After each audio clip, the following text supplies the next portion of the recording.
Hi, I'm Brian Sparks. I'm the senior editor of Greenhouse Grower magazine, and I'm joined today by Matthew Grassi. He's the technology editor for Greenhouse Grower, and he's the newest addition to our team.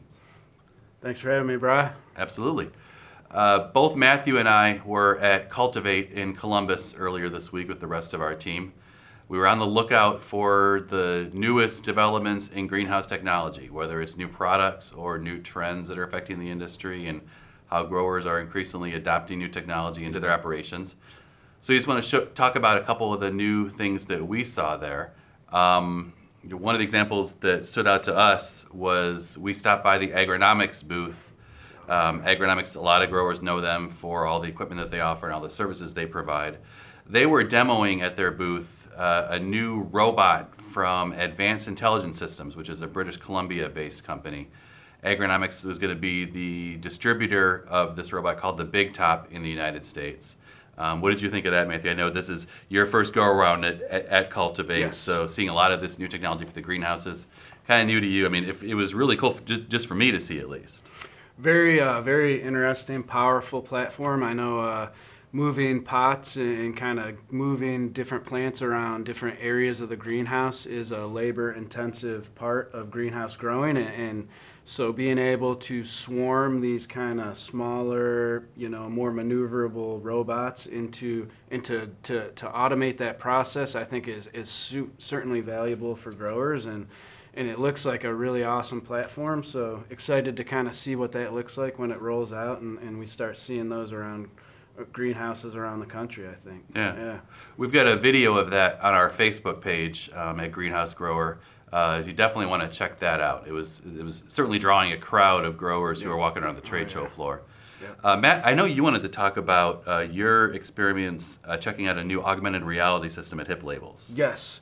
So that would be the Hip Engager powered by Airlin that this little marketing piece talks about here. But I got the lowdown from Bob Lovejoy over there at Hip Labels, and just really kind of fascinating the amount of technology and customer experience that they're building into something as simple as a tag, a plant tag, which, historically there's been some production information, some agronomic stuff on there, but now, I mean, this is getting way more into the whole building a customer experience around that label. It's location based, so someone who's scanning that label in California is going to get different information than someone, say, here in Ohio that were to scan that same label.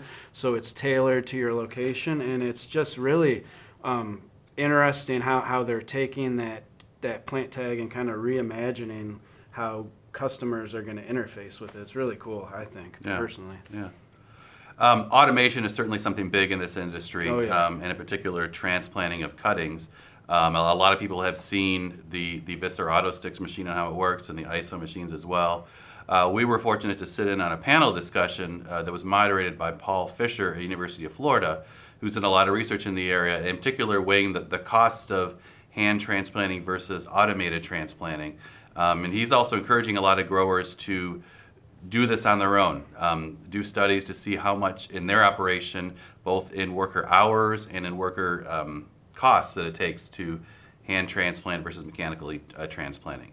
The panel included several growers who have a lot of experience in this, and it's nice to get their perspective outside of from the manufacturers, from the research side, to really see down in the greenhouse what's happening with this new technology. Yeah, and even I did our interview of our Operation of the Year winner yesterday, Bill from CubePack, and he even said that at the show they picked up a automated transplanter for their operation. Really? So this is something that everyone, I think, in the industry is taking a good hard look at kind of what this can do for their operation and how it can help them save money on labor, which, as we all know, is just kind of top of mind right now for a lot of these growers. Sure. Yeah. We'd be remiss in not mentioning our Medal of Excellence event, which took place on Monday night at Cultivate, which honors the best in variety breeding, in growing, in industry leadership, and in technology. This was the second year that we presented our Technology of the Year award. A lot of great finalists to pick from this year. New products from lighting companies Signify and Lumigrow. Dagramec had their Degraplace pot mover. Hortinergy, a system that helps you determine what your eventual costs for some of your environmental control systems are going to be.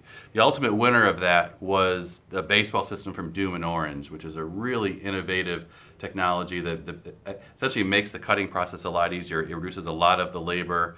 You can either do single feeding of cuttings or do a strip through the baseball system that's good for automated transplanting. So really great to be able to recognize Doom and baseball for that. And we did see it on display on the tour that we went to on Saturday as well. We went out to Corso's Perennials in Sandusky, and they've got the system in place, and it's working pretty well for them. So, briefly touch on lighting. That's obviously a big concern in this industry. A lot of the lighting companies on the trade show floor focused on being able to make the easy switch from high pressure sodium to LED systems. Obviously, going to be hearing a lot more of that as LEDs continue to become more prominent in the industry. Anything on that, Matt, that you wanted to weigh in on? Or? Stopped by the Signify booth, kind of saw some of the things they're doing with their light recipes and some new lighting technology there. Lumigrow just recently announced their new kind of top light that they've released for the legal cannabis market. So just a ton of interest on the lighting side, and I think it's almost getting to the point where the segment is so crowded that we could use some kind of sorting out of who's going to be the major players, who's going to maybe win this race to the top of the LED market. But in the meantime, it's just really interesting to see all the different solutions and technologies that are innovating around lighting. It's really cool stuff. So technology isn't always about equipment and machinery. A lot of it has to do with the materials that growers are using to manage pests in their greenhouse. I know, Matthew, you were fortunate to take a mini tour on the Cultivate trade show floor to see what's emerging in this area. You want to talk about that a little bit? Yeah, Brian, sure. That was actually a mini booth tour that was organized by the Biological Products Industry Alliance. Those folks did a great job kind of figuring out who the main players at the show were in that category. And we kind of just got together as a group and walked around to the various booths and learned about some of their new products, as well as some of the companies have kind of a whole portfolio of biological products that they're offering, both to the ornamental market and as well as some of these emerging markets, emerging crops like legal cannabis, hemp, greenhouse vegetables that need to be very mindful of what chemicals they're using, because obviously these are plants that will be eaten. Just very a whole bunch of interest around biologicals at the show. Sat in on quite a few sessions as well in the educational track about biologicals. So just tons and tons of interest in that area in this market, and it just makes sense for this market, I think. Okay. We do invite all of you to keep an eye out for more Shop Talk videos. As we distance ourselves from Cultivate a little bit, we'll have more upcoming videos talking about some of our variety award winners this year and kind of see what's happening in terms of new variety development. And also any past Shop Talk videos that cover technology, varieties, production, and more are all available on greenhousegrower.com. Matt, it was good talking to you today, and we'll look forward to talking with everybody again soon. Good job, Brian. Good stuff.